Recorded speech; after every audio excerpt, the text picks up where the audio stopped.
வணக்கம் இடமலர் நேயர்களே. திடீர்னு ஒரு தலைப்பின் பேர்ல வந்து கிஷோர் கே சாமியார் அவர்கள் சந்திச்சு கேள்வி கேட்க வேண்டிய ஒரு நிலைமை இருந்துச்சு. அதாவது சவுத் சங்கர் அவருடைய வழக்கு வந்து பாத்தீங்கன்னா சுப்ரீம் கோர்ட்ல விசாரணைக்காக வந்து கொஞ்சம் நாள் தான் வந்து ஒத்தி வச்சுட்டு அதுக்கப்புறம் வந்து பாத்தீங்கன்னா கொஞ்சம் டிலே ஆகிட்டே இருந்துச்சு. ஆனா இன்னைக்கு வந்து ஸ்பெஷலா அந்த வழக்கை வந்து விசாரிச்சு அதுக்கான தீர்ப்பையும் வந்து கொடுத்துருக்காங்க. அவர் மேல இருந்த குண்டர் சட்டத்தை வந்து ரத்து செஞ்சிருக்காங்க.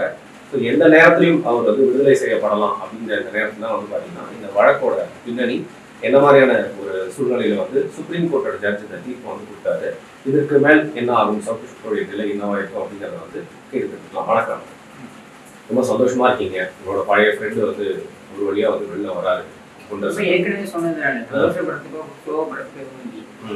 ஏற்கனவே நம்ம சொன்னதுதானே, அதாவது அவர் மேல போடப்பட்டிருக்கின்ற குண்டர் தடுப்பு சட்டம் என்பது முறைகேடாக பயன்படுத்தப்படுகிறது. தமிழக அரசாங்கம் தங்களுடைய அரசியல் எதிரிகளை பழிவாங்குவதற்கு இந்த சட்டத்தை பயன்படுத்துகிறது. தடுப்பு காவல் அப்படின்றது இதற்கு தேவை கிடையாது அப்படின்றது நம்ம ஏற்கனவே சொன்னதுதான். நீங்க வந்து சங்கர் காவல்துறை அதிகாரிகள் முக்கியமாக குறிப்பாக பெண் அதிகாரிகளை மிக மோசமாக பேசியது சட்டப்படி குற்றம். அது எல்லாமே வீடியோ ஆதாரங்களுடன் பதிவு செய்யப்பட்டிருக்கு.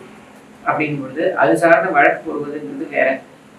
அது சார்ந்து நீங்க கைது செய்யறீங்க அப்படின்றது கூட அக்செப்டபிள். ஏன்னா அது வேற வழி கிடையாது, பண்ணிதான் ஆகணும். சட்டமா அந்த கடமையை செய்ய வேண்டும். ஆனால் தடுப்பு காவல் அப்படின்னு நீங்க போடுறீங்க அப்படின்றது இது வந்து கண்டிப்பாக அரசியல் காழ்ப்புடன் வந்து போடப்பட்டிருக்கு அப்படின்னு நம்ம எல்லாருக்கும் தெரிஞ்சது. இதனால all of us have been victims.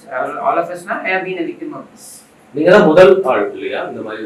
இந்த அரசாங்கம் வந்ததுக்கு அப்புறம் ஒரு அரசியல் கருத்து தெரிவித்தேன் அப்படின்ற ஒரு காரணத்துக்காக காழ்ப்புணர்ச்சியுடன் வழக்குகள் இருந்திருக்கலாம், வேற வேற வழக்குகள் இருந்திருக்கலாம். ஆனால் தடுப்பு காவல் என்பது என் மீது பாய்ச்சப்பட்டது அப்படின்றது வந்து நான் தான் வந்து இந்த அரசாங்கம் வந்ததுக்கு அப்புறம். அதுக்கப்புறம் பாத்தீங்கன்னாக்கா யார் யாரெல்லாம் கைது செய்யப்படுகிறார்களோ அவர்கள் எல்லார் மீதும் இந்த குண்டர் சட்டத்தை பாய்ச்சுவதுதான் முக்கியமான ஒரு நோக்கமா இந்த அரசாங்கம் செயல்படுது. மோடஸ் ஆபரண்டி ரொம்ப சிம்பிள். இத்தனை கைது செய்யணும், அவர்கள் மீது இருக்கக்கூடிய பழைய வழக்குகளை வந்து காரணம் காமிச்சு 2-3 வழக்குகள் இருக்கிற மாதிரி காமிச்சு உடனே இந்த குண்டர் சட்டத்தை அமல்படுத்தணும். இந்த குண்டர் சட்டத்தை நீங்க போட்டீங்கன்னா அதுக்கப்புறம் அந்த குண்டர் சட்டம் நீதிமன்றத்துல வந்து விசாரணைக்கு வருவதற்கு கிட்டத்தட்ட 5.5 மாதங்கள் எடுக்கும். இந்த 5.5 மாதங்களுக்கு அப்புறம் அவங்க 2 ஹியரிங் போச்சுனாக்கா அது 6-7 மாதங்கள். 7 மாதங்கள் வந்து நீங்க சிறையில தான் இருக்கணும். அதுக்கப்புறம் நீங்க குண்டர் சட்டம் தவறு அப்படின்னு தீர்ப்பு வந்துச்சுன்னா இந்த 7 மாதங்கள் நீங்க தடுப்பு காவலை வச்சது என்னன்னு எடுத்துப்பீங்க நீங்க? இது யாரு காம்பன்சேட் பண்ணுவாங்க? இப்போ முதல் குண்டர் சட்டம் போட்டு அது நீக்கப்பட்டது. சென்னை உயர் நீதிமன்றம் வந்து தவறு அப்படின்னு ஆர்டர் போட்டுச்சு. உடனே அடுத்த குண்டர் சட்டத்தை நீங்க போடுறீங்க. அடுத்த குண்டர் சட்டம் போட்டதுல போதிய காரணங்கள், அந்த காரணங்கள் வந்து போதுமானவையாக இல்லை அப்படின்னு சொல்லி தமிழக அரசாங்கத்துடைய அட்வைசரி போர்டு, தமிழக அரசாங்கம் நியமிக்கின்ற அட்வைசரி போர்டு வந்து இப்படி கருத்து தெரிவித்ததா வக்கீல் சொல்றாரு. அவங்களுடைய மூத்த வக்கீல் முகுல் ரோஹத்கி வந்து நீங்க ஒரு நாளைக்கு நீங்க எங்கேஜ் பண்ணணும்னாலே 40-50 லட்சம் ரூபாய். அவர் மட்டும் ஒரு சித்தார்த் மித்ராவும் இருக்காங்க, 2 பேருமே சீனியர் கவுன்சில். அப்போ இதைதான் நீங்க சொல்ல போறீங்கன்னா இதுக்கு எதுக்கு சீனியர் கவுன்சில்? இது எதுக்கு நீங்க வந்து இவ்வளவு ஒரு நாடகம் ஆடணும்? யாருடைய பணத்தை நீங்க செலவு பண்றீங்க? இதுக்கெல்லாம் ஒரு ஹியரிங்க்கு 40 லட்சம் 50 லட்சம் செலவு பண்றீங்கன்னா யாருடைய பணத்தை செலவு பண்றீங்க? பொதுமக்களுடைய பணத்தை செலவு பண்றீங்க. உங்களுடைய அரசியல் காழ்ப்பிற்காக நீங்கள் பொதுமக்களுடைய பணத்தை செலவு செய்கிறீர்கள் அப்படிதான் எடுத்துக்கணும். யார் இந்த சங்கர்? உங்களால் உருவாக்கப்பட்ட ஒரு நபர். 2019 இருந்து 2021 வரைக்கும் உங்களால் உருவாக்கப்பட்டு உங்களால் வந்து என்கரேஜ் பண்ணப்பட்ட ஒரு நபர். அவர் உங்களுக்குள்ள ஏதோ பிரச்சனை இல்லை, உங்களுக்கு எதிராகவே அவர் போறாரு அப்படின்ற ஒரு நிலையில அவர் மீது நீங்க வந்து பழி வாங்குறீங்க அப்படின்னா உங்க பாக்கெட்ல இருந்து கொடுங்க. எதுக்கு நீங்க பொதுமக்களுடைய தலையில கை வைக்கிறீங்க? இவங்களுடைய வரலாறே இப்படித்தான். சன் குழுமத்துல சன் டிவி வந்து பப்ளிக் இஷ்யூ போகுது. பப்ளிக் இஷ்யூ போறதுக்கு முன்னாடி சாமர்த்தியமா மாறன் சகோதரர்கள் என்ன பண்றாங்க, கருணாநிதி குடும்பத்தோட வந்து ஒரு பேச்சுவார்த்தை நடத்தி இவங்க வந்து ஒரு 150 கோடிக்கோ என்னமோ அந்த ஷேர்ஸை வாங்கிடுறாங்க. பப்ளிக் இஷ்யூ போறதுக்கு சொல்லவே இல்லை. 150 கோடிக்கு இவங்க கொடுத்த உடனே ஷேர்ஸ் எழுதி வாங்கின உடனே பப்ளிக் இஷ்யூ போறாங்க. அந்த ஷேரோட வேல்யூ பப்ளிக் மார்க்கெட்ல ஐபிஓல இனிஷியல் பப்ளிக் ஆஃபர்ல 600 கோடி 650 கோடிக்கு போகுது. இதுதான் பிரச்சனை. இதே அழகிரி கேட்கிற எப்படி இவங்க ஏமாத்துறான் நம்மள? நாம உலகத்தையே ஏமாத்துறோம். நமக்கே ஒருத்தன் ஏமாத்துறான்னா அவன் எவ்வளவு பெரிய ஆளா இருக்கணும்? கருணாநிதிக்கே ஒருத்தன் ஃப்ராடு வேலையை காமிக்கிறான்னா அவன் எவ்வளவு பெரிய ஆளா இருக்கணும்? ஊருக்கெல்லாம் ஃப்ராடு வேலையை பண்ணது கருணாநிதி. கருணாநிதிக்கே ஒருத்தன் ஃப்ராடு வேலையை பண்றான்னா அவன் எவ்வளவு பெரிய ஆளா இருக்கணும்? இதை எப்படி அனுமதிக்கலாம்? இது நம்ம குடும்ப கௌரவத்துக்கு கேவலம் இல்லையா? நம்ம குடும்ப வரலாறு என்ன? டிடிஆர்ல இருந்து நம்ம ஏமாத்தின ஆட்கள் எத்தனை பேரு? டிக்கெட் வாங்காம வந்ததுல இருந்து ஆரம்பிச்சு கடைசியா டிக்கெட் வாங்கின வரைக்கும், கருணாநிதி கடைசியா 2018 டிக்கெட் வாங்கினது வரைக்கும் எத்தனை பேரை ஏமாத்திருக்கோம்? இப்படிப்பட்ட ஒரு வரலாறை வச்சுட்டு நம்ம குடும்ப கௌரவத்தை எடுக்கிற மாதிரி இல்லையா இது அப்படின்னு சொல்லிட்டு அதுலதான் பிரச்சனை ஆரம்பிக்குது. இந்த பிரச்சனையை இவங்க எப்படி கொண்டு போறாங்க? கருத்து கணிப்பு கொண்டு போறாங்க. ஏன்னா இவங்க மாறன் தரப்பு என்ன சொல்லுது? தன் குழுமத்தாலதான் நீங்க வளர்ந்தீங்க. ஏன் இந்த பழைய விஷயம் வரேன். இப்ப இந்த பிரச்சனை அடிதடி சண்டை ஆகுது. இந்த அடிதடி குழாயடி சண்டை என்பது வன்முறையா மாறி தினகரன் அலுவலகத்தை கொளுத்தி 3 பத்திரிகையாளர்கள் இறந்து போனார். கலாநிதி மாறன் அங்க என்ன சொன்னார்? அந்த 3 பத்திரிகையாளர்களுடைய உயிர் போயிருக்கு, இதற்கு கண்டிப்பாக நாங்கள் நீதியை நிலைநாட்டுவோம் அப்படின்னு சொன்னார். நாட்டினாரா? ஆனா கமுக்கமா அவங்களுக்குள்ள பேசிக்கிட்டு கண்கள் பணிந்தது, இதயம் இனித்தது அப்படின்னு சொல்லி சேர்ந்துக்கிட்டாங்க. எதுக்கு சொல்ல வரேன்னா, இவங்களுடைய பிரச்சனைக்கு ஊர் தலையை உருட்டுறது அப்படின்றது காலங்காலமா நடக்கக்கூடியது. இன்னைக்கு சங்கர் அப்படின்ற ஒரு ஆளை இவங்களே வளர்த்து விடுவாங்களாம். 2021 வரைக்கும் முரசொலியில தலையங்கம் போட்டு இவருடைய பேட்டியே போடுவாங்களாம். அதுக்கப்புறம் அவங்களுக்கு அகேன்ஸ்டா அவர் போறாரு அப்படின்ற காரணத்தினால, அதுவும் எதன் அடிப்படையில இவங்களுடைய அமைச்சர்கள் அந்த தகவல்களை கொடுக்குறாங்க அவருக்கு. புரிஞ்சுதா அவருக்கு? திமுகவுடைய சீனியர் அமைச்சர்கள் அவங்க சில தகவல்களை கொடுக்குறாங்க சங்கருக்கு. அதன் அடிப்படையில அரசாங்கத்திற்கு ஒரு நெருக்கடி ஏற்படுதுன்னு நம்ம நினைச்சுக்கிட்டு இவங்க சங்கர் மேல வழக்கு போடுறாங்க. சரியா? இதெல்லாம் நீங்க உங்களுடைய வேலை. இதுக்கு எத்தனை லட்சம் ரூபாய் நீங்க பொதுமக்களோட பணத்தை செலவு பண்றீங்க? உங்களுடைய லாவணி கச்சேரிக்காக, உங்களுடைய கொடுக்கல் வாங்கல் பிரச்சனையினால. இது அயோக்கியத்தனம் தானே இது. அதனாலதான் சொல்றேன், இந்த வரலாறுலாம் நான் கோட் பண்ண வேண்டிய அவசியம் இல்லை. பொதுமக்களுக்கு திரும்ப திரும்ப சொல்லிட்டே இருக்கணும். மறந்துடுவாங்க. எப்பெல்லாம் வாய்ப்பு கிடைக்கிறதோ அப்பெல்லாம் சொல்லிட்டே இருக்கணும். இந்த உங்களுடைய அயோக்கியத்தனத்தை எல்லாம் நம்ம சொல்லிட்டே இருக்கணும். நீங்களாக உருவாக்கிய, ஆங்கிலத்தில் சொல்லுவாங்க பிராங்கென்ஸ்டைன் மான்ஸ்டர் சொல்லுவாங்க. அந்த மாதிரி பிராங்கென்ஸ்டைன் monster has come to haunt them. இதுக்கு எதுக்கே எங்க பணத்தை நீ செலவு பண்றீங்க? முகுல் ரோஹத்கையும் இந்த கன்றாவிக்கு எதுக்கியா முகுல் ரோஹத்கையும் சித்தார்த் லுத்ராவும் பெரிய அவன் ஒரு சிட்டிங் 50 லட்சம் வாங்குறாங்க. நீங்க எத்தனை சிட்டிங் இருக்காரு? இப்போ ரீசெண்ட் டைம்ஸ்ல சுப்ரீம் கோர்ட்ல இந்த வழக்கு வந்ததுக்கு அப்புறமும் கூட ஏன் இவ்வளவு தாமதம் ஆச்சு? ஒரு 2 வாரமா போயிட்டு இருக்கு. ரெஜிஸ்ட்ரியில அவங்களுக்கு supreme court so many cases prioritize பண்ணுவாங்க. ஆமா, அதனால அது இருக்கலாம். நம்மளுடைய கேள்வி என்னன்னா, அட்வைசரி போர்டு இன்னைக்கு சொல்லுதான் இது இன்னைக்கு தீர்ப்பு வரப்போகுது அப்படின்னு தெரிஞ்ச உடனே அட்வைசரி போர்டு இன்னைக்கு சொல்லிடுச்சான் காலையில அவர் மீது குண்டர் சட்டம் போட்டதற்கான போதுமான காரணங்கள் சொல்லப்படவில்லை அப்படின்ட்டு. இதுக்கு முன்னாடி தெரியாது அவங்களுக்கு? இன்னைக்கு தான் தெரியுமா? அந்த நீதியரசர் எழுந்து போகும்போது சொல்றாரு. அவன் என்ன சொன்னார்? அது ஒரு கையை உயர்த்தி பேசினாரு. என்ன ஒண்ணும் இல்ல, யார் இது அட்வைசரி போர்டுல முன்னாள் நீதியரசர் தானே அப்படின்னு கேட்டாரு. ஆமான்னு சொன்னாங்க. 3 பேருக்கு வந்திருப்பாங்க. ஒரு சைக்கியாட்ரிஸ்ட், ஒரு முன்னாள் நீதியரசர், அப்புறம் இன்னொரு ஒரு நபர். 3 பேருக்கு வந்திருப்பாங்க. அவர் தானே அப்படின்னு கேட்டிருக்காரு. ஆமா அப்படின்னு சொல்லியிருக்காங்க. ஓஹோ இல்ல, ஏன்னா இந்த ஆர்டர் அவங்க போடலைன்னா, அவங்க வாபஸ் வாங்கலன்னா நாங்க கடுமையான ஆர்டர் போட்டிருக்கோம்.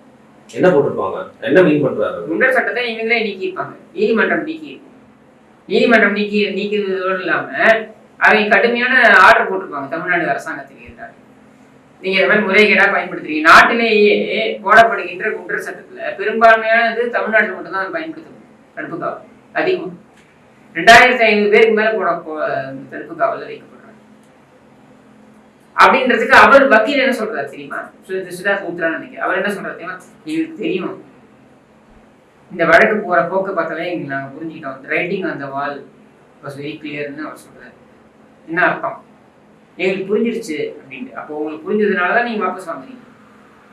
இது என்ன மாதிரியான ஒரு நீதி பரிபாலனம்? நான் நீதிமன்றத்தை சொல்லலை, நான் கேட்கறது அரசாங்கத்தை பத்தி நான் கேட்கறேன் கேள்வி.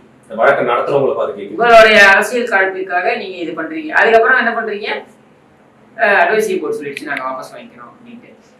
டிப்பிக்கல் கருணாநிதி தனம். ஸ்டாலின் பக்கத்து வீட்டுக்காரனுடைய வீட்டை ஆட்டையை போட்டாருன்னு ஒரு கம்ப்ளைண்ட் இருந்துச்சு, தெரியுமா? ஞாபகம் இருக்கா?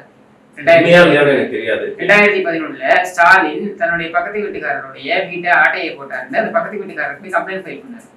கம்ப்ளைண்ட் ஃபைல் பண்ணிட்டாருன்னு ஸ்டாலின் ஓடுறாரு, எங்க தெரியுமா? டிஜிபி ஆஃபீஸ் போயிட்டு என்ன கைது பண்ணுங்கன்ட்டு. யோ நான் கைது பண்ணோன்னா கமிஷனர் தான் கைது பண்ணுது, இதுக்கு ஏன் டிஜிபி ஆஃபீஸ்க்கு ஓடுற?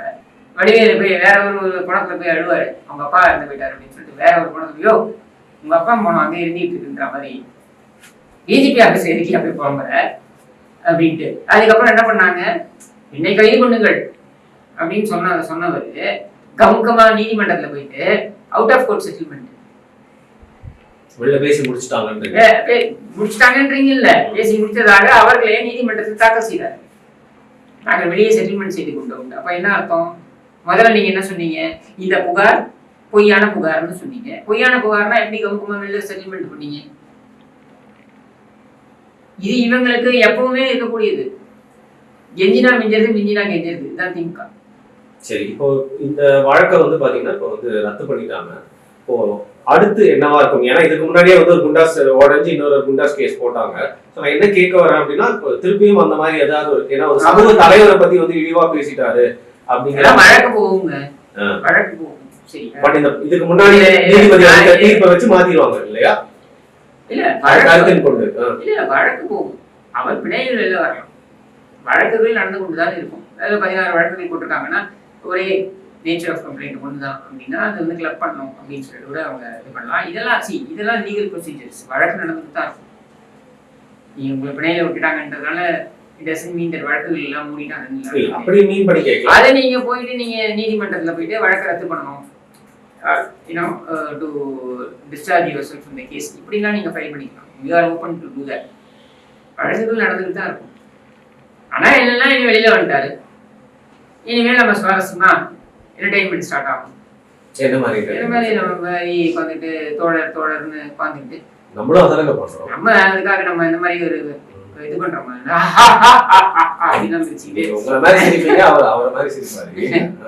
சரியா? இதெல்லாம் நடக்கும், பார்க்க வேண்டியதா, என்டர்டைன் ஆகிக்க வேண்டியதா. நம்மளை பொறுத்த வரைக்கும் என்ன, திமுகவை காரி துப்பினா யார் துப்பினா என்ன, அது சங்கர் துப்பினானே, நான் துப்பினானே, இன்னும் எக்ஸ்வைசி துப்பினானே, இன்னும் மேலும் மேலும் நிறைய பேர் துப்பணும்னு நான் வரவேற்கிறேன். நிறைய பேர் துப்பிருந்தாங்க. என்ன சொல்லிட்டு நீங்க 2 பேரும் வந்து கை கோர்த்து, ஏன்னா நீங்க 2 பேருமே திமுக எதிர்ப்பா பேசுற நபரா இருக்கீங்க, ஏன் நீங்க 2 பேர் கை கோர்த்து? எனக்கு ஒன்றும் பர்சனலா சங்கர்ன்ற நபருக்கு எதிராக எனக்கு எதுவும் பர்சனலா கிடையாது. சங்கர்ன்ற நபர் நான் குண்டாஸ்ல இருந்து கைது செய்யப்பட வேண்டும், என் மேல வந்து குண்டாஸ் போடப்பட வேண்டும்னு வேலை செஞ்சவர், நிறைய வேலை செஞ்சவர். சரியா? அதை நான் பர்சனலாவே எடுத்துக்கல. சரியா? உனக்கு தெரிஞ்சது நீ பண்ற, எனக்கு தெரிஞ்சது நான் பண்றேன். சரியா? You will be you, I will be myself. அதனால அதெல்லாம் எனக்கு ஒரு பெரிய இது கிடையாது. எனக்கு அதனால அவருடைய கை கோர்க்கணும்னோ இல்லை இன்னொருத்தரோட கை கோர்க்கணும் அதெல்லாம் அவசியம் கிடையாது. நீ திமுக எதிர்க்கிறியா, வரவேற்கிறேன். திமுக காரியத்துக்கு போறியா, வரவேற்கிறேன். திமுகவுக்கு ஜாடரா போடுவியா, உன்னையும் சேர்த்து சாப்பிடு, அவ்வளவுதான். சரி, இது மாறவே மாறாது அப்படின்னு ஃபெலிக்ஸ் அவர்களும் திருப்பியும் வந்து ஆக்டிவா தன்னுடைய சீமான் அவர்கள் கூட வந்து அமர்ந்து பேச ஆரம்பிச்சிருக்காரு. சவுக்கு சங்கர் அவர்களுக்கு வெளியில வந்து திருப்பியும் அவருடைய அந்த பழைய மாதிரி பேசுறதுக்கு உண்டான அந்த விஷயம் அதுவும் தடையெல்லாம் இருக்காதா? தொடர்ந்து எனக்கு தெரிஞ்சு இந்த தடையும் இருக்காது இல்லையா? ஏன் அவர் மட்டும் அவரோட கருத்து சொல்ல வேண்டியதான், பேச வேண்டியதுதான். ஒரு விஷயம் என்ன வந்து பாக்க சந்தோஷமா இருக்குன்னா, ஒரு கட்சிக்காக தான் அவர் வந்து கடைசி காலகட்டத்தில், அதாவது உள்ள போறதுக்கு முன்னாடி ரொம்ப உழைச்சாரு, அந்த கட்சியை சார்ந்த ஒரு உழைத்ததாக சொன்னார் மாஜி மந்திரி தான் வந்து பாத்தீங்கன்னா அந்த கேஸை ஃபுல்லா எடுத்து மாஜி மந்திரிலாம் நீங்க தனிப்பட்ட பார்க்க வேண்டிய அவசியம் இல்லை. அதிமுக யார் பிரச்சனை இந்த மாதிரியான ஒரு சிக்கலை சந்தித்தாலும் அதிமுக உறுதுணையாக இருக்கும். அதற்கான சிறந்த எடுத்துக்காட்டு தானே இது. வந்து ஒரு தனிநபரை நீங்க வச்சு ஒரு மாஜி மந்திரியோ இன்னொரு மாஜி மந்திரியோ அப்படி கிடையாது. இது வந்து அதிமுக தார்மீக ரீதியாக துணை நிற்கும். எனக்கு துணை நின்னாங்க, அது மாதிரி அவங்க வந்து துணை நிற்கிறாங்க, தப்பே கிடையாது. இன்னும் சொல்ல வேண்டும் என்றால் ஆமாம், அது அதிமுக தான் யோசிக்கணும். நான் இந்த யாரை எங்க பயன்படுத்தணும்ன்றத நான் வந்து அதிமுக அறிவுரை சொல்ற இடத்துல அதை தகுதி எனக்கு இருக்கிறத நான் நினைக்கிறேன். என்ன பொறுத்த வரைக்கும் திமுக எதிராக பேசுறாரா, அதிமுக கண்டிப்பாக அவரை அரவணைக்க வேண்டும். யார் பேசினாலும் அரவணைக்க வேண்டும். கடைசியா ஒரு விஷயம், சமீபத்துல வந்து பாத்தீங்கன்னா பத்திரிகையாளர் அப்படின்னு சொல்றாங்க வாராகின்னு ஒருத்தர், அவரும் வந்து கைது பண்ணாங்க. அவர் மேல இப்போ ஒரு குண்டர் சட்டம் போடப்பட்டிருக்கிறதா சொல்றாங்க. அதை பற்றி ஏதாவது தகவல் தெரியுமா? என்னங்க சொல்ல முடியும். அதாவது நீங்க கருத்து உரிமை அப்படின்றதுக்காக குண்டர் சட்டம் போடுறது வேற. இவர் வந்து என்னன்னா இது மேல போட்டுக்கிறதா சொல்லப்படுவது என்னன்னா, நீங்க அந்த ஒரு சில தாசில்தார்லாம் வந்து அவர் மேல கம்ப்ளைண்ட் கொடுத்தாங்க அப்படின்றத அடிப்படையா வச்சு போட்டதாக சொல்றாங்க. இது எவ்வளவு தூரம் உண்மைன்னு எனக்கு தெரியாது. நான் வாராகி அவர்களோட பழகிய வரைக்கும், நான் பார்த்த வரைக்கும் அந்த மாதிரி நபர் அவர் கிடையாது. என்னால அதை உறுதியா அந்த அளவுக்கு என்னால சொல்ல முடியும். எனக்கு நான் பார்த்த வரைக்கும் அவர் அந்த மாதிரி நபர் கிடையாது. அதுக்கு மேல இந்த மாதிரி வந்து கம்ப்ளைண்ட்டை வாங்கி கொடுக்குறாங்க அப்படின்னா அது நீதிமன்றம் தான் முடிவு சொல்லணும். என்னை பொறுத்த வரைக்கும் வாராகி சீக்கிரம் வெளியே வரணும் அப்படிங்கிறது என்னுடைய கண்டிப்பா வேண்டுதல் வந்து சீக்கிரம் வெளியே வரும். இந்த பேஷண்ட் டிஸ்சார்ஜ், இந்த பேஷண்ட் அட்மிட் பண்ணு அப்படிங்கிற மாதிரி வந்து பாத்தீங்கன்னா தேர்தல் வேற நெருங்குது. ஸோ உங்களை மாதிரி ஆட்கள் எல்லாம் கூட வந்து கூர்ந்து கவனிச்சுட்டு இருப்பாங்க. ஸோ எப்படா தூக்கி உள்ள போடலாம் அப்படின்னு பார்த்துட்டு இருப்பாங்க அப்படிங்கிற மாதிரி சொல்றாங்க. ஸோ நீங்களாம் வந்து அதுக்கு ஒரு ப்ரிகாஷனரி மெஷர்ஸ்லாம் எடுத்து கொஞ்சம் வந்து ப்ரிகாஷனரி மெஷர்ன்றத விட தலையில என்ன எழுதி நடக்கும். சரியா, நான் இன்னைக்கு உங்களோட பேசிட்டு இருக்கேன், நான் இங்க வந்து ஜெயில உட்காந்துருக்கணும்னா அப்படிதான் எழுதிங்கன்னா நடக்கதான் போகுது. நான் பிலாசபிக்கலாவே சொல்ல, நான் வந்து யதார்த்தத்தை சொல்றேன். அதனால இதுல வந்து எப்படிங்க ஒரு கவர்மெண்ட் சிட்டிங் கவர்மெண்ட் எதிராக நீங்க என்னென்ன நீங்க சண்டை போடுவீங்க? நீங்க கருத்து சொல்ல முடியும், வேற என்ன பண்ண முடியும்? உங்க வீட்டுக்கு ஒரு 20 போலீஸ் அனுப்புறாங்க, என்ன பண்ண முடியும்? எடுத்து சண்டையா போட முடியும். ஸோ ஒரு அரசாங்கத்துக்கு எதிராக தார்மீக ரீதியாக இப்ப நீங்கள் என்னை எப்பொழுது கேட்டாலும், நீங்கள் எப்பொழுது என்னை சிறையில் அடைத்தாலும், சிறையில் இருந்து வெளியே வரும்பொழுது ஸ்டாலின் ஒழிய, அதுக்கு முன்னாடி கருணாநிதி ஒழிய, ஸ்டாலின் ஒழிய, உதயநிதி ஒழிய, இன்பநிதி ஒழிய, அதுக்கப்புறம் வரப்போற எந்த நிதியா இருந்தாலும் அதுவும் ஒழிய, இப்படின்னு தான் நான் சொல்ல போறேன். நீ எத்தனை முறை என்னை சிறையில் வைத்தாலும் அதுதான் நான் சொல்ல போறேன். சரியா? ஆனால் சிறைக்கு செல்வதை யார் தடுக்க முடியும்? அப்படிதான் இருக்கு, விதி அப்படி இருக்குன்னா போய்தான் ஆகணும். இதுக்காக நான் கருணாநிதி எதிர்க்க மாட்டேன்னு சொல்ல முடியுமா? இதுக்காக ஸ்டாலின் வாழ்க்கை நான் சொல்லுவேன்னா? நான் சோர்த்துட்டேன், நான் சொல்ல மாட்டேன். சவுக்கு சங்கர் அவர்களும் வந்து அந்த ஒரு நிலைப்பாடு தான் எடுப்பாரு அப்படின்றத வந்து அவர் சுத்தி இருக்கவங்க எல்லாம் வந்து இதுக்கு முன்னாடி வந்து பேசிட்டதா வந்து நம்ம நிறைய தகவல் கேள்விப்பட்டோம்.